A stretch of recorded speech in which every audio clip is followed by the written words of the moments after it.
tá bom? Esse tema, assim, é um pouco complicado, porque eu já conversei com várias mães e muitas delas não conseguem perceber essa questão do luto. Elas sempre levam em questão assim, pô, eu não posso sentir luto do meu filho está aqui, eu vejo eles todo dia, eu tenho contato com ele. Então, eles não conseguem perceber esse luto, tá? No meu caso, alguns de vocês devem saber, eu sou pai de uma criança, com T21, Ana Carolina, e não sei se com o homem, às vezes, não tem tanta emoção, em mim, eu consegui perceber boa parte dessas fases, tá? Que eu vou explicar agora na apresentação e com um videozinho, tá bom? Vou começar com um vídeo, e eu gostaria que vocês prestassem bastante atenção no vídeo, para vocês verem que a maternidade não começa só a partir do momento que a criança nasce. É um processo. Esse processo começa muito antes. Quando começa o sonho da maternidade? Começa muito antes do nascimento. Talvez antes mesmo da concepção, imaginando o toque, escolhendo as roupinhas, sonhando com a amamentação,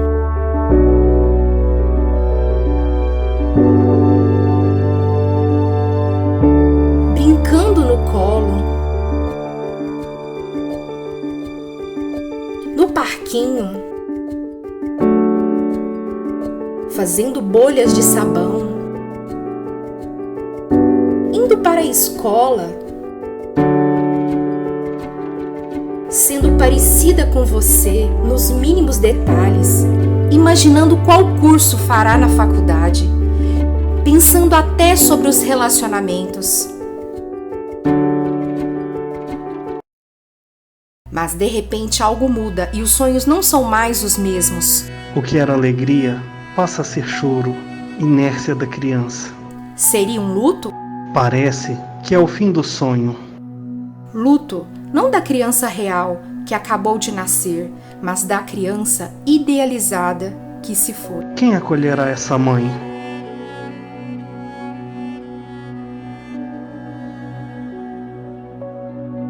Qual será o futuro desta criança? De repente, essa mãe se conecta com a criança, se apaixona por cada evolução e segue com a esperança renovada na sua caminhada, contando com a ajuda de pessoas próximas e terapeutas.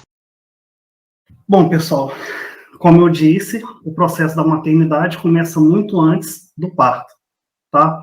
Mas o que significa o luto?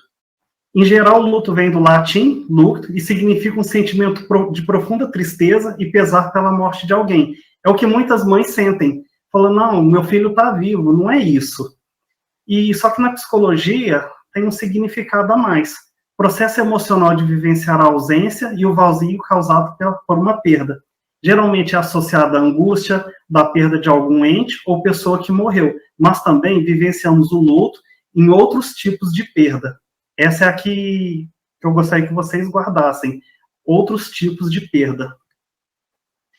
E o luto da criança deficiente? Consiste em enterrar de forma simbólica o filho idealizado e aceitar o filho real. Então, como vocês viram no vídeo, existe todo um processo de idealização que a gente espera, e às vezes você fala assim, não, Marcelo, isso não existe não, a gente não fica imaginando tanto assim. Opa, quem não foi no supermercado, viu uma criança dando birra e pensar assim, se fosse meu filho, eu não aceitava isso. Já é uma idealização, tá? No momento da dor, pessoas ao redor cobram ações e atitudes indiferentes ao conflito de sentimentos dos pais, tá? Na fala da Andréia, por algum momento, ela comentou que falaram que ela não tinha aceitado a criança. E não é bem assim. Tem que dar o tempo dos pais assimilarem essa novidade. Então, cobranças. Pais, aceitem, amem e cuidem desse filho inesperado, que não era esperado, idealizado, muito menos desejado. Os pais esperavam um tipo de criança e, de repente, chega outro. E agora? Então, como eu disse anteriormente, precisa dar esse tempo para assimilarem tudo, para poder seguir a vida adiante.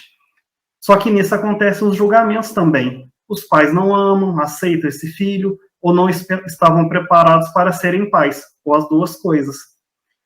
E aí, assim, quem espera que vai nascer um filho com deficiência? As duas, a Andréia e a Ludmila, fizeram os exames e estava tudo ok. E aí tiveram a surpresa no momento do parto. Tá? Elas não esperavam. Aconteceu e elas tiveram que lidar com todo esse processo. Qual que é o resultado de tudo isso? Pais tristes, assustados, angustiados e com medo, e na maioria das vezes estão sozinhos. E aí, para falar um pouquinho desse luto e as fases dele, eu vou falar sobre essa pessoa assim, que é muito especial, que é a Elizabeth Kubler-Ross. Ela fala bastante sobre a morte, tá? Sobre o processo de luto, e aí ela fez toda essa teoria das fases do luto. E eu coloquei essa frase dela que eu achei bem interessante. Não existem erros, coincidências. Todos os eventos são bênçãos dadas a nós para aprendermos através deles. E aí agora eu vou colocar, de acordo com a teoria dela, quais são as fases do luto. Primeira delas, negação, que é o quê? Defesa psíquica, que faz com que o indivíduo negue ou evite falar do problema. Muitos pais preferem negar o diagnóstico clínico e aguardam o exame do cariótipo para confirmar. Então, vou pegar a fala da Andréia. Tá vendo esse olho amendoado, esses dedinhos, tudo mais? E aí ela falou, nossa, que legal, tá apresentando a criança. Bem que podia ser assim para todas as crianças, ia ser legal. Falar, ó, pai, prazer, esse aqui é o seu filho, cuide bem dele. Só que não, apresentam isso somente quando tem algum tipo de problema, algum diagnóstico. E aí, de repente, os pais levam um susto enorme quando recebem essa notícia, e por mais que às vezes eles estão apresentando todo esse exame clínico, eles não conseguem assimilar aquilo que está acontecendo. Eles ficam na cabeça, tem um problema, tem um problema, tem um problema. E aí não conseguem perceber tudo que o médico está falando. E aí, muitas das vezes, eles desconsideram o que os profissionais falaram ali na sala de parto e preferem esperar o exame de cariótipo para ter certeza. O segundo estágio, ou fase, é o de raiva, ou culpa. Se revoltam com o mundo, sentem-se injustiçados, não se conformam por terem vindo um filho deficiente e se perguntam, por que eu? Ou buscam motivos para ter chegado nessa situação. E aí vão começar a pensar o seguinte, falam assim, igual eu já recebi várias em relação à religião. Falam assim, a sua filha veio com síndrome de Down porque você tinha determinada religião. Se fosse de tal religião, não tinha acontecido nada. Na fala da Ludmila, ela chegou a comentar também, por que Deus mandou ele para mim? Então, assim, tem esse questionamento, entendeu? É interessante, assim, falar assim, não, mas eu não fiquei com raiva. Mas, assim, na teoria está falando raiva, mas, assim, é esse questionamento que fala, por que eu? Por que aconteceu dessa forma comigo? E aí, a próxima fase vem de barganha. E aí começa a negociar com o etéreo, com o divino, com Deus, ou de qualquer qualquer divindade, de qualquer crença religiosa, fazendo diversas promessas.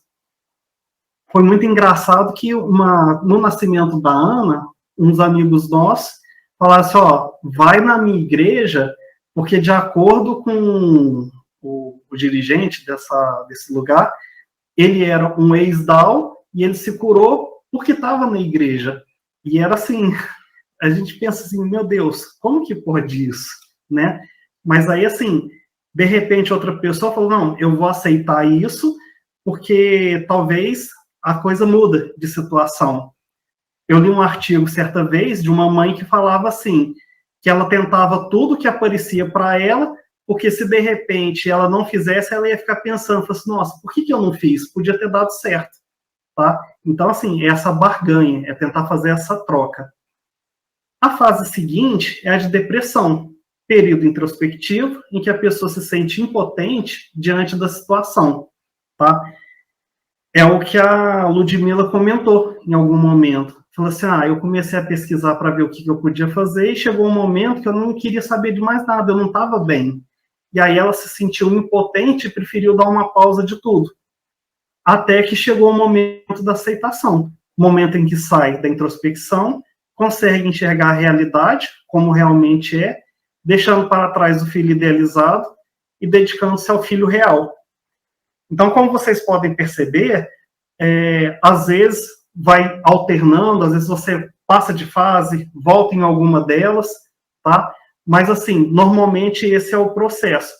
E por que é interessante, às vezes, os pais passarem por esse processo?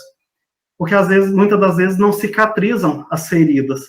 Então, por exemplo, no caso da Andréia, o filho teve problema, então ela não estava preocupada do filho idealizado, ela queria que a filha dela sobrevivesse. Ela queria encher o bebê conforto para levar de volta para casa. Então, ela não estava preocupada se o filho tinha deficiência ou não, ela queria o filho para ela. Então, provavelmente ela nem viveu essas fases. Ou, em algum momento, ela sentiu alguma coisa de alguma delas, tá? Mas por que é importante passar por elas? Por conta da cicatrização. Porque quando esse luto não é bem elaborado, a qualquer tipo de problema que a criança passa, volta todo o sentimento original. Então, por exemplo, às vezes o filho é internado depois por conta de qualquer problema. Já volta, aí começa a sentir. Mas por quê? Não, mas Deus, aí barganha e tudo mais. Volta tudo de novo. Vai na escola, sofre preconceito, às vezes apanha, tem problema com o professor, e começa todo tipo de problema, e aí você volta todo o problema de novo. Então, passar por essas fases e cicatrizar a ferida é muito importante para os familiares darem sequência na vida e dar todo tipo de respaldo que a criança precisa. E aí que tá. A Ludmila falou que ela começou a pesquisar as coisas no Google e viu um monte de coisa que ela não gostou. Vamos imaginar comigo agora o seguinte, lá no início, os pais sonham da criança e tudo o que gostariam de estar fazendo por ela, imaginam toda a vida dela. De repente, na hora do parto, descobrem que não vai ser bem aquilo que elas haviam sonhado. E, de repente, entregam um pacote para ela. Fala assim, sua filha nasceu com trissomia do 21, mas ela pode ter significativo de perda auditiva, pode ter apneia, otite, doença ocular, cardiopatia, disfunção neurológica, tireoide, leucemia. Como a Ludmila falou, pode ter autismo em 50% dos casos, tá? E aí, como que você entrega esse pacote de comorbidade para uma mãe e para um pai que está fragilizado? E aí, eu gostei do Vinícius, que fez um poema falando um pouquinho dos filhos. Filhos? Filhos. Melhor não tê-los. Mas se não os temos, como sabê-lo? Que coisa louca, que coisa linda que são os filhos. Então, pessoal, o que eu gostaria, assim, de vocês, da minha parte agora? Por mais que vocês estudem, por mais que vocês adquiram conhecimento, o conhecimento em si não é tudo se vocês não tiverem humanidade, se vocês não souberem tocar esses pais. Eles estão num momento de fragilidade. Então, assim, muita humanidade, muita calma, acolham muito. É o que vocês vão fazer de melhor por esses pais. Encerro por aqui.